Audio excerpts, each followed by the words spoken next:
pembagian rapor, yaitu apakah nilai sekolah itu benar-benar menentukan kesuksesan sih? Ya, soalnya ada yang bilang nilai bagus itu tiket emas ke masa depan, tapi banyak juga yang bilang angka di rapot itu nggak menjamin apa-apa.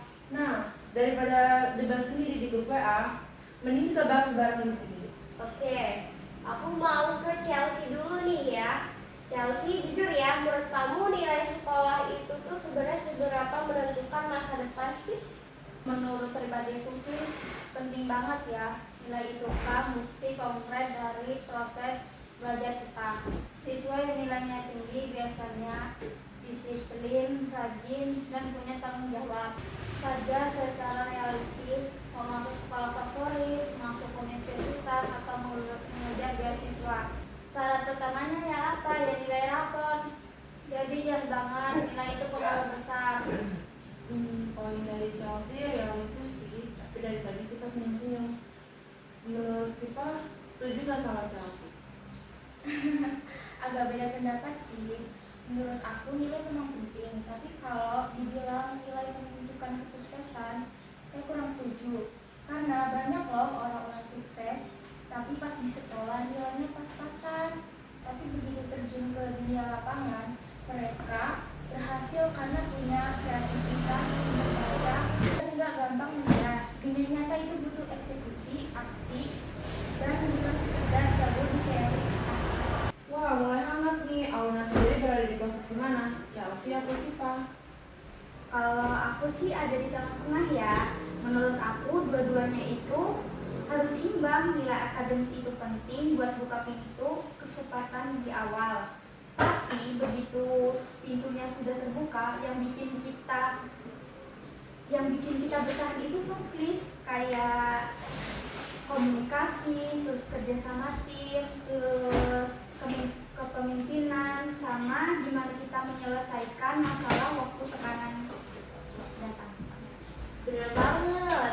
Ngomong-ngomong soal orang sukses ya, yang nilainya pas-pasan kayak kata Sipa tadi, Periska pernah nemuin contoh nyata langsung nggak? Pernah banget, kakak tingkatku dulu di sekolah nilainya biasa aja, bahkan sering remedi. Tapi dia aktif banget nyoba-nyoba hal baru dan berani jualan. Sekarang usahanya udah jalan dan sukses. Dia selalu bilang pengalaman dan keberanian buat gagal itu guru yang sangat jauh lebih berharga daripada sekedar ngejar angka 100. Nah, setuju sama Fariska, soalnya menurutku kan tiap orang lahir dengan bakat yang beda-beda.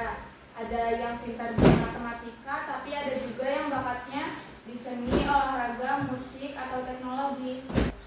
Sekolah kadang cuma mengukur satu aspek aja, padahal potensi manusia itu luas, banyak, dan enggak semuanya bisa diwakilin sama angka di rapor.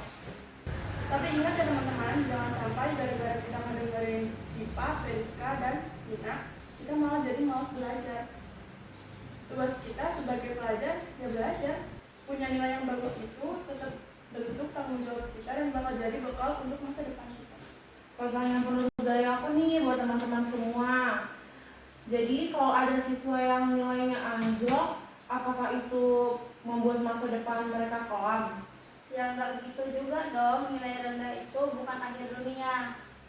Itu cuma penanda evaluasi mana bagian yang perlu kita perbaiki lagi.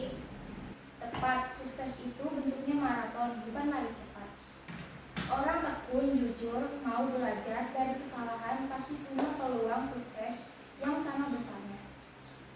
Ditambah lagi ada faktor lingkungan, support sistem keluarga, terus dan koneksi yang juga harus banget kuat perkembangannya seseorang.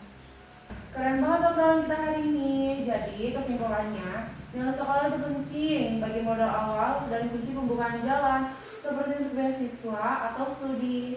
Tapi nilai bukan satu-satunya penentu kesuksesan.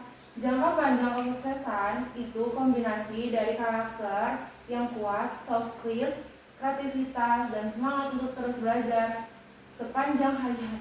Makasih banyak buat Chelsea, Sipa, Aluna, Periska, Tina, dan Nisa yang udah saling mengeluarkan pandangan serunya hari ini. Semoga podcast ini bisa bikin teman-teman makin semangat ngejar nilai terbaik tanpa lupa buat terus kembangin potensi dan karakter diri. Saya Alvia sebagai moderator. Dan saya Silva, pamit undur diri. Sampai jumpa. Bye-bye. Selamat beraktivitas. Bye.